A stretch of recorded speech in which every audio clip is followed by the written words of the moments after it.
Millennials helping those in need, coming up on Carpe Diem.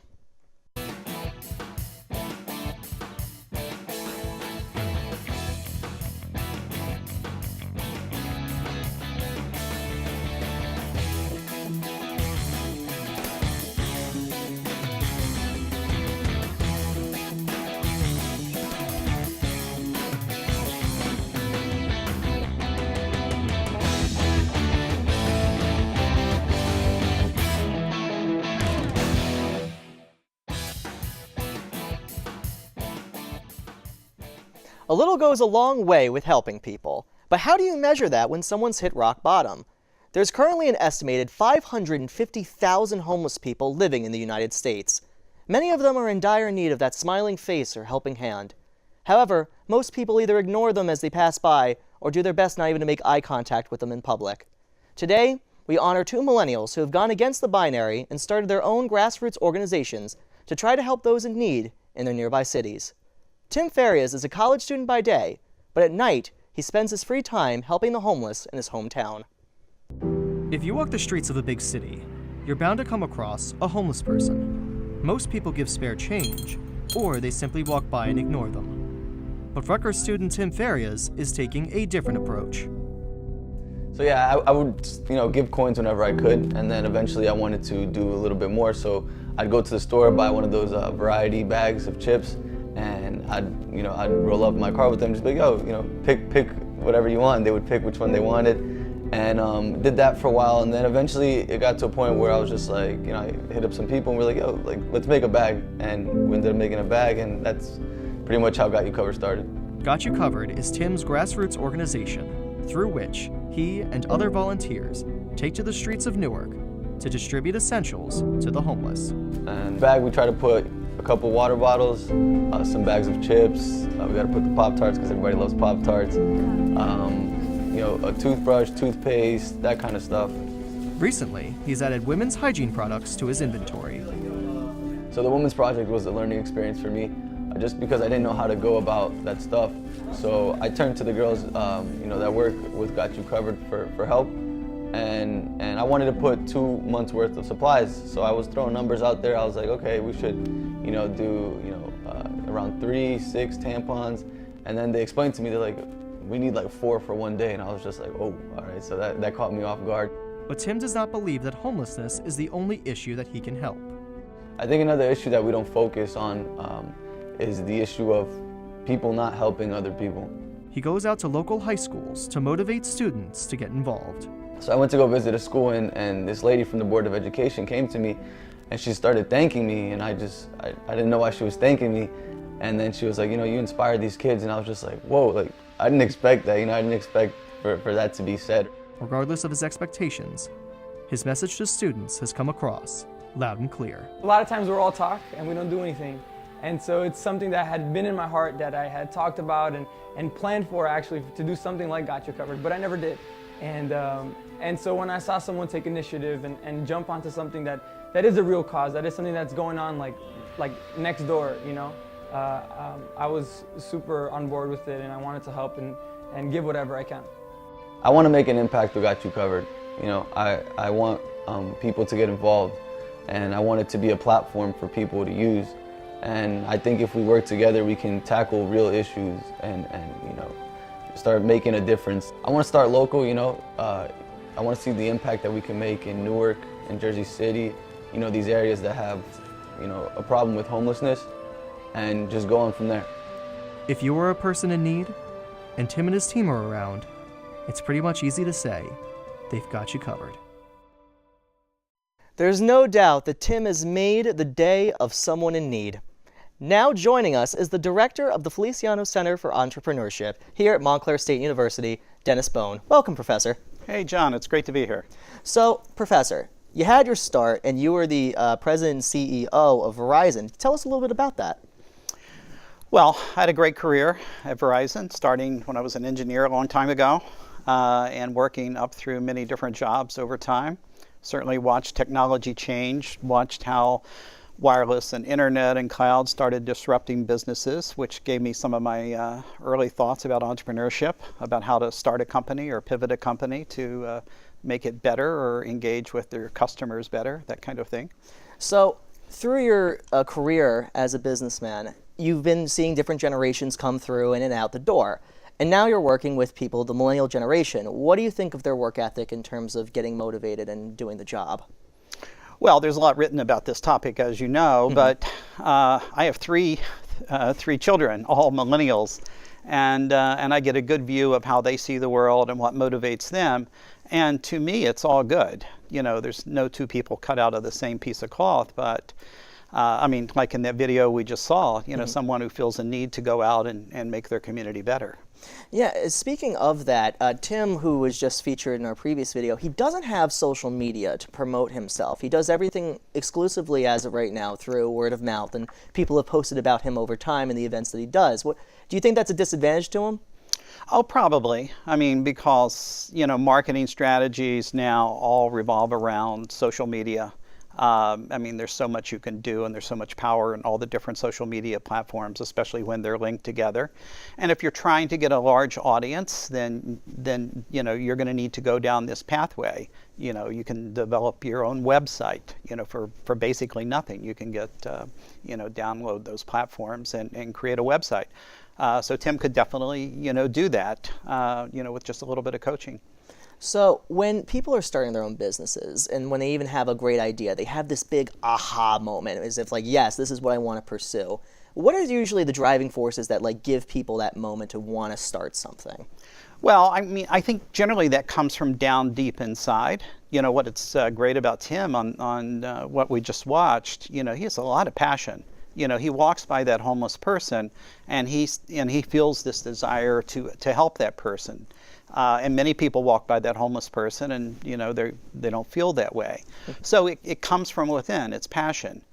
But you know, for a true entrepreneur, it has to be more than passion. You have to have the passion. That's the least common denominator to get started. But then you have to have the skills on top of that of, you know, of how to solve the problem that you're really trying to solve. So as of right now, Tim and the other person we're going to be featuring in our next package, they have grassroots organizations. They're not official non-for-profits. And a lot of people don't really know the difference so much between a grassroots and a non-for-profit. Can you give us a brief description of what they are? Well, grassroots is when you and your friends, or you and the people who share a special interest, get together and start collaborating together. A nonprofit takes that another step forward, you know, where you register as a 501c3. You become an organization that can take charitable funds, and most people want to give, if you're giving any significant amounts of money to an organization, you know, where you can get a tax deduction and have that recognized. But in some ways, they share the same mission. They're trying to make something better. So when you want to start out, and you were like, hey, I want to start my own non-for-profit, like what are the steps to get you in your way, like really put your foot in the door? Well, first of all, so the idea in your head might be a great idea for you, and you might think that you understand how that's going to take off and how you're going to launch that. But many entrepreneurs fail right at that juncture, because what you have to do is validate your idea. You know, so if I start a non-for-profit, you know, who's my customer? Is it the person on the street we're trying to help? Or is it funders who I'm looking to provide the resources to help the people on the street? And that might sound like a simple question, but if you understand who your customer is, then you can drive your strategies and everything toward making that customer happy and satisfied and interested in what you're doing. So when you're going on top of that, the topic that our two people are covering is mainly people that are down and out in the homeless section. But in terms of that, it's very difficult because there's a lot of people that are very thankfully in the business of helping. Yes. So how is it that they can really stick themselves out and be noticed amongst the crowd, technically? Well, first thing I would circle back to the social media, because you know, the more you do on social media, and the more you get your friends and family to like and to pass it on and to retweet, or whichever platform that you're working on. And by the way, all of those platforms should be connected. Now you can start, you know, doing something good and a picture tells 1,000 words, to tweet that out or put it on Instagram or on Facebook or on LinkedIn, and you get to the point where you have hundreds, thousands of people who can be seeing that.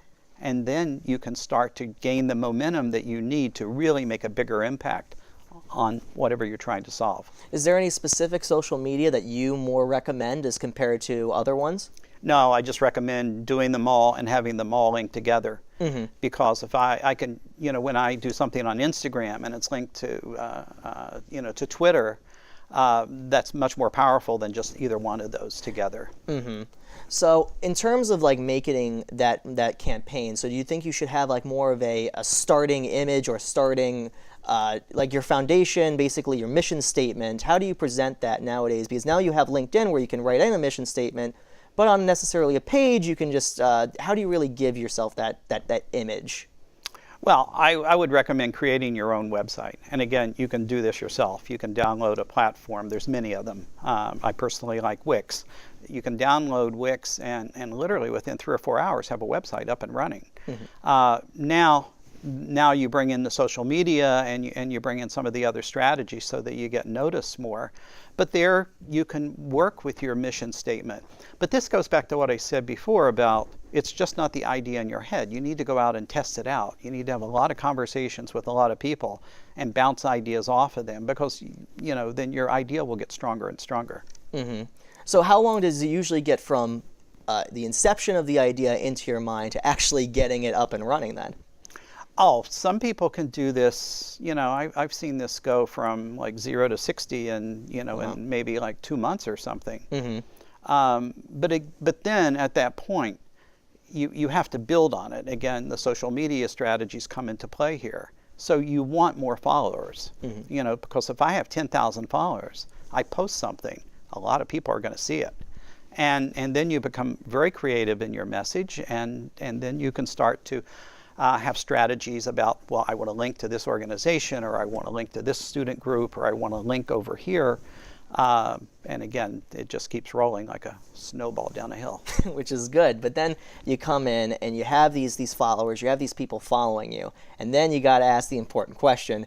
We need the money to be able to go about this and really try to like grow and expand what we have. So like, do you go to different events? Do you try to market yourself to different like summits and stuff? Like, how do you, what's your best approach to that?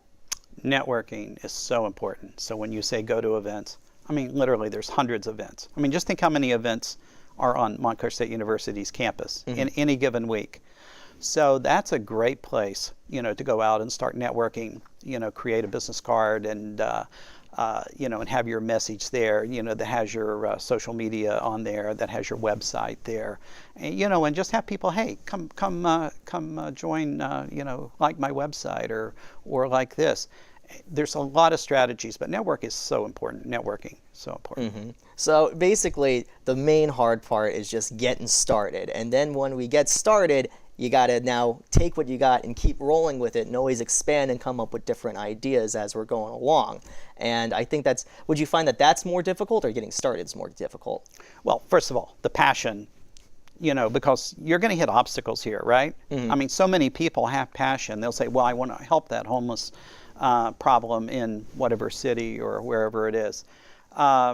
But then they hit a bunch of bumps in the road, or they put a lot of effort in it, but they don't seem to be going very far, and they just ditch the idea and go on. I mean, that happens more times than not.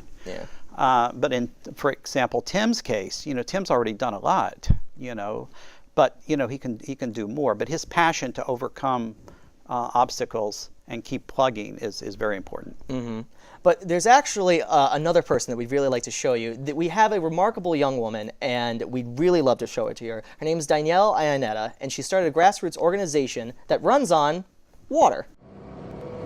Philadelphia, an affluent northeast city. Yet, current estimates state that there are almost 800 people living without a shelter, with the average person hesitant to give them money. Recent MSU grad Danielle Ionetta has decided to combat this problem with her grassroots organization, H2 Entrepreneur, not by giving money, but by presenting them with an opportunity. So I started H2 Entrepreneur back in December 2016, and the idea came to me from a few different things. I always knew I was passionate about water, and I wanted to do something bringing clean water to others. And I work in Philadelphia, so I see a number of homeless people on the street on my daily commute. So taking my passion for water and then seeing them, I figured there had to be a way to connect the two. What I wanted to do was start an organization, and I turned to my best friend. He's an amazing photographer. His name's Josh Franklin. And I said, can you come take pictures of me giving clean water to people in the city? And he was like, all right, what do you mean giving clean water to people? And I'm like, well, the past few months I've been giving out peanut butter and jellies, apples, granola bars, stuff like that, but I want to do something with water. So I think I'm going to give them a case of water and encourage them to sell the case and take that profit and then go buy their own case. Sounds like a good idea to me. So my crew and I decided to assist Danielle for a day to see her in action.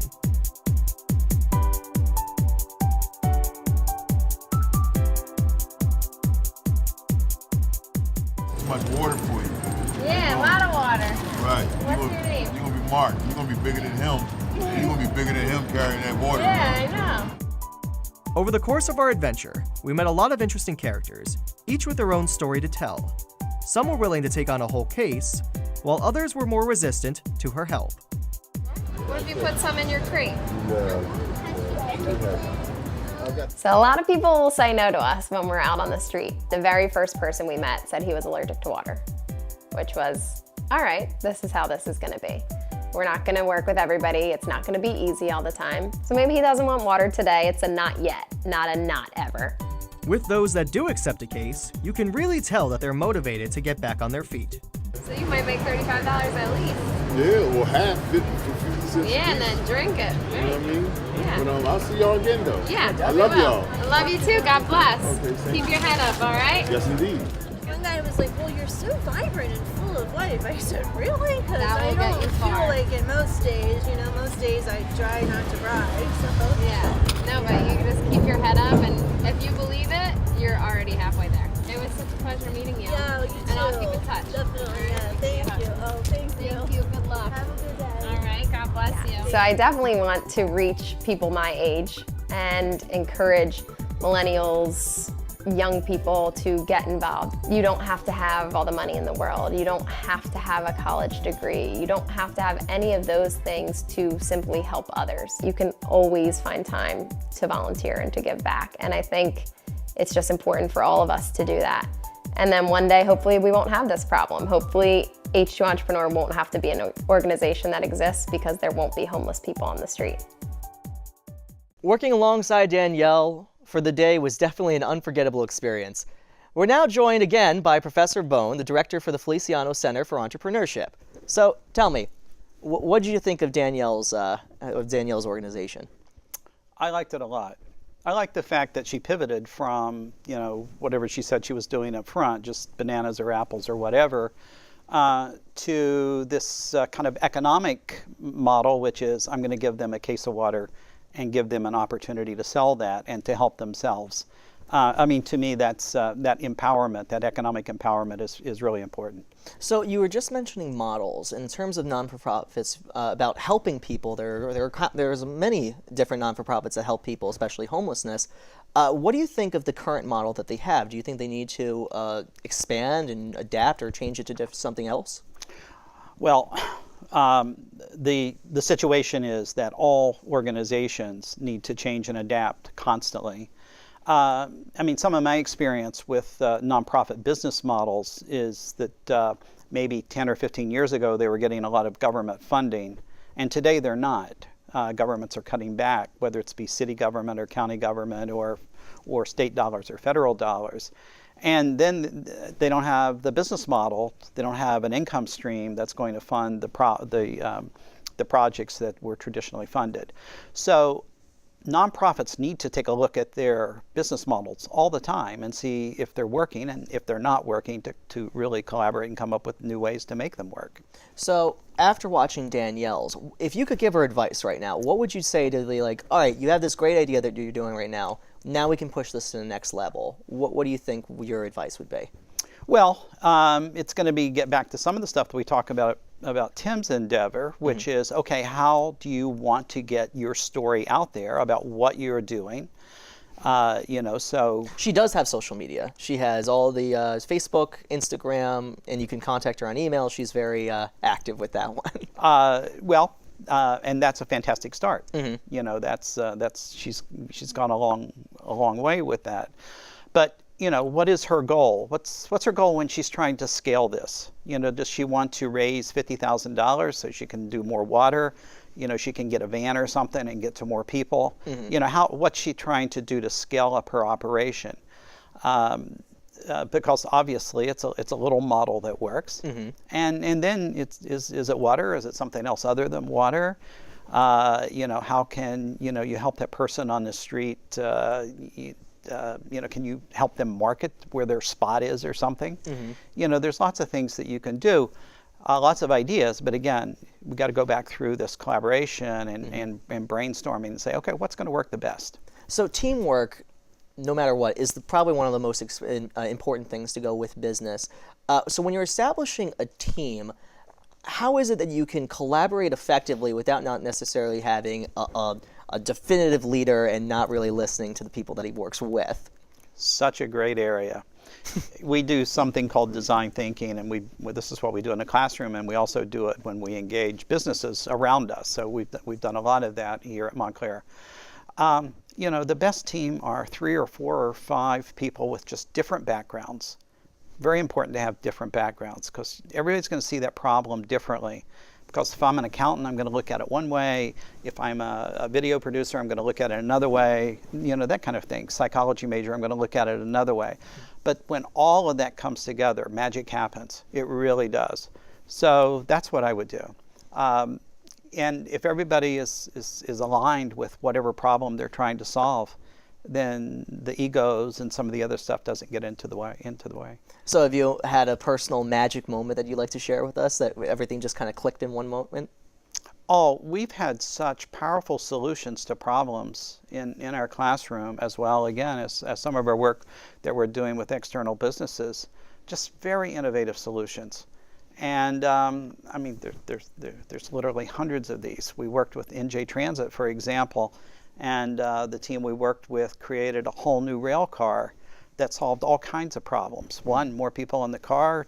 2, places for people to put their laptops and coffee cups and hang their backpacks, and just completely redesigned it. It was a car without seats, for example.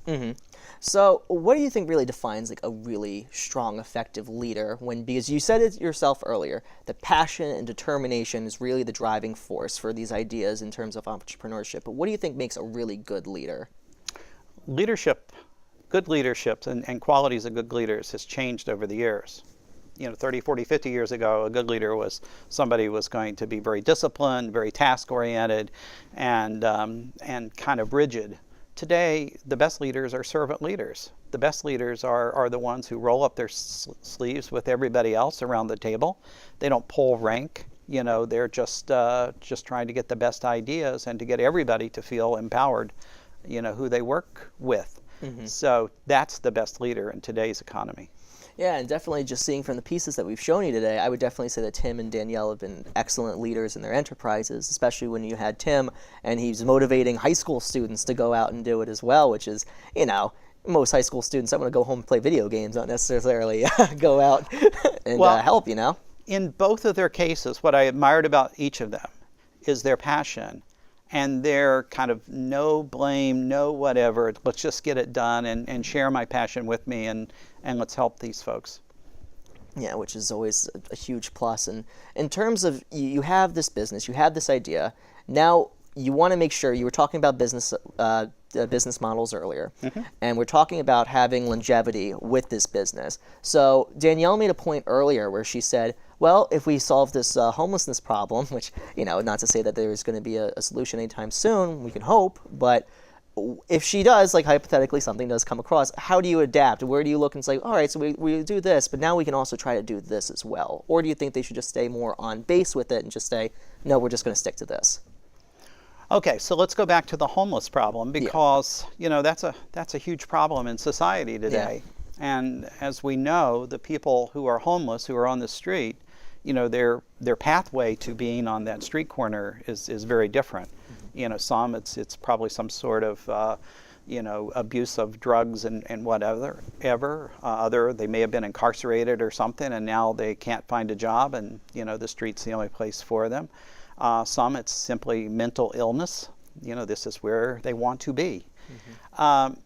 So it's going to be awfully hard to solve homelessness unless you take on one of those areas, probably. And then do that deep discovery of what are the factors at play for this. So if it's some sort of drug abuse or whatever, then there's a ton of non-for-profits and organizations that are trying to deal with that issue. But collaboration across all of those organizations, and then to doing what Danielle and Tim are doing, which is trying to make life better for them while they're there, is also very important. So our main purpose of this show is we want other people, especially millennials, to really get involved, because now this is the generation where not only are we just really getting into the workforce, we're becoming voters, and now we're also going to be helpers. What advice would you give millennials right now that want to just go out and start and do their own enterprise? Something similar, but not necessarily the same thing. First of all, it starts from within. What's your passion? What is it? What problem out there that you see that you really want to do something about? Because if you don't have that passion, it's going to be a hobby. It's not going to be something that's going to be sustainable. But whatever your passion is, and then surround yourself with people who share that same passion, and then collaborate and come up with ideas about how to move ahead. The power of collaboration among folks who have similar interests is very powerful. Well, I want to thank you again so much, Professor Bone, for really being with us. It was really great having you on the show. So there you have it. You don't necessarily have to be a rich, older, well-accomplished executives to get things done and make a difference. These millennials did it with little supplies, but a whole lot of creativity in their minds and kindness in their hearts. We hope that we've inspired you today to at least think twice next time you see someone down on their luck. Currently, Tim does not have social media accounts for his organization, as we said before, but you can visit H2 Entrepreneurship on Facebook and Instagram to learn more or to join Danielle's team. In addition, if you would like more information about this or any other Carpe Diem, you can write to us at the email address on the screen, carpediem@mail.montclair.edu, or call us at 973-655-5158. Finally, we want to leave you with this. Never look down on someone unless you're helping them up. From all of us here at Carpe Diem, I'm John Reilly. Thank you for watching and have a great day.